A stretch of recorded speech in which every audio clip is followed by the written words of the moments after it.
This rug, hello. This rug is a Persian Karaja, probably from the 60s, and a lady had a water damage at her house, and we went and picked her rugs up, and this thing had bled all over, and you know, I told her the cost to strip that out is because there's so much of it, and the way Robert does it is he takes a bucket and pours it over it, whereas I'm not that skilled. So for me to do all that, the rug isn't worth it. And she said, why don't you just keep it? So I said, great, I can use it as a demo piece. So that's how I got the rug.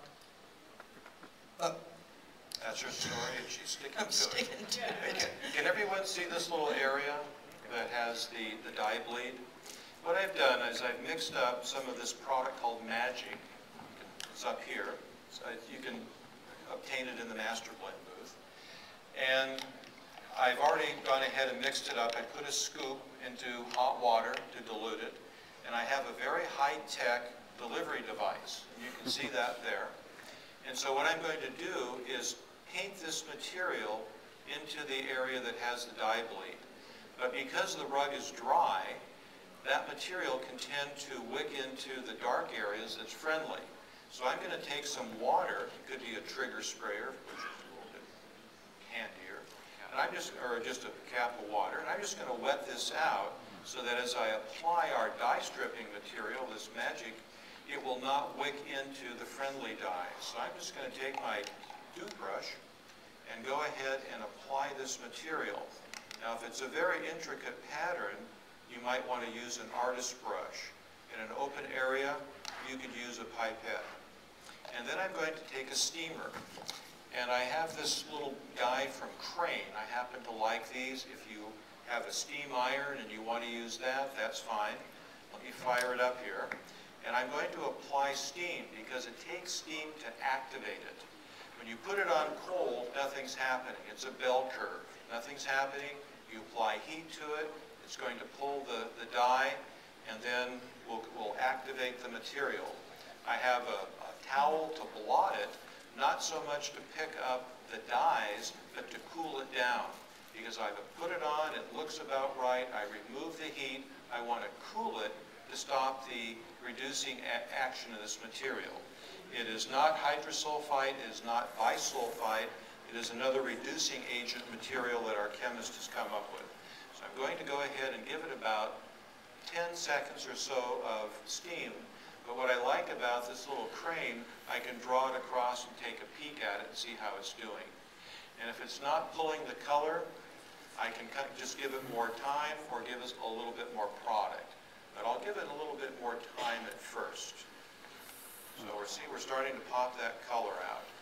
Give it about another 5 seconds. My doggone $5,000 rug. What? Is that drippage? Oh no, that's not drippage, that's part of the pattern. You see it's over there. I believe it. So I dripped over there, put a heat in that. See, we're able to, in about 15 seconds, to pop that off. Come back in if we need to touch it up a little bit more. We want a little bit more product or a little bit more time with the steam, and we're able to pull this out. Now in this case, the rug's value was not there to go through all this work.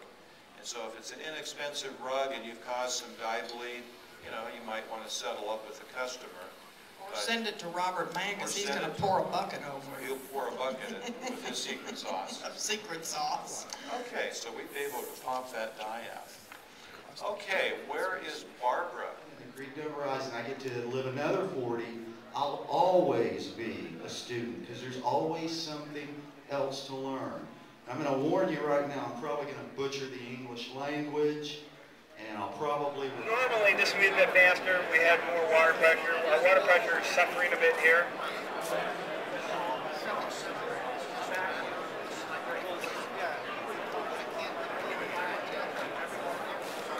Have him lift that back up, Dust.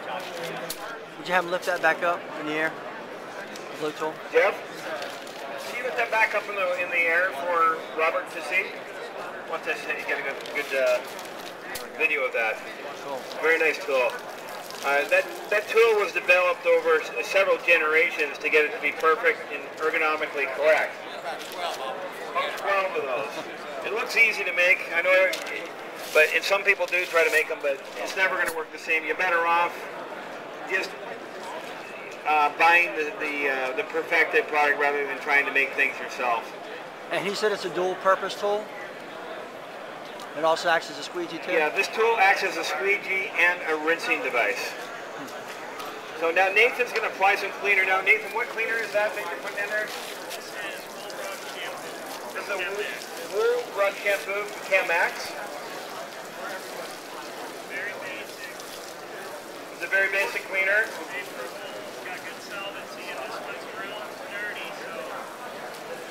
It's a real nasty, dirty rug, so he's going to put plenty on there. He's not going to be shy about it. The Chemax makes some good wool shampoos. There are some other good wool shampoos as well. You can see that there's the ProChem products here. Over here we have the Master Plan stuff over here. Because a lot of rugs, the dye just can't handle any sort of heat.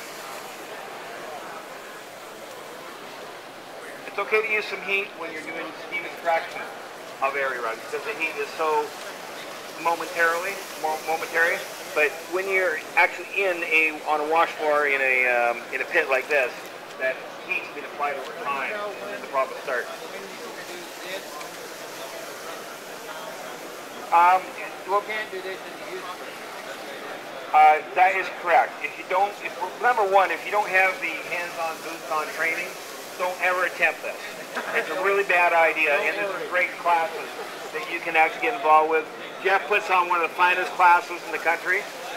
He actually has a 3-day hands-on, boots-on class coming up very soon in Denver. When is it, Jeff? Next week. We set up the whole band. On a rug. And this other machine that Jeff has right here, dual brushes. Those are very soft brushes. Jeff, can you bring it a little bit closer so people can feel how soft those brushes are? Come on in and check out that machine and how soft those brushes are. See for yourself.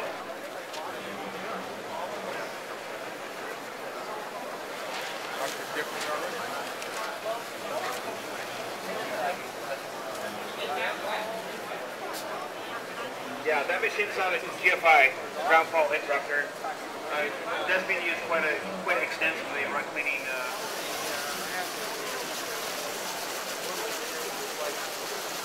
Yeah, I can't speak to that one. Are you shooting chemicals in there?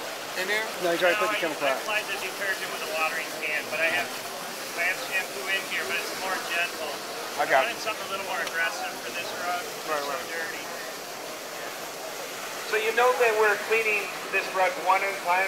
One thing that we highly recommend or encourage people to do is go one at a time when you're cleaning rugs to avoid cross-contamination issues. Cross-contamination of urine, the feces, which is a bad idea. So every rug is cleaned one at a time. With this distribution bar, which is going to get turned on in a minute, you're going to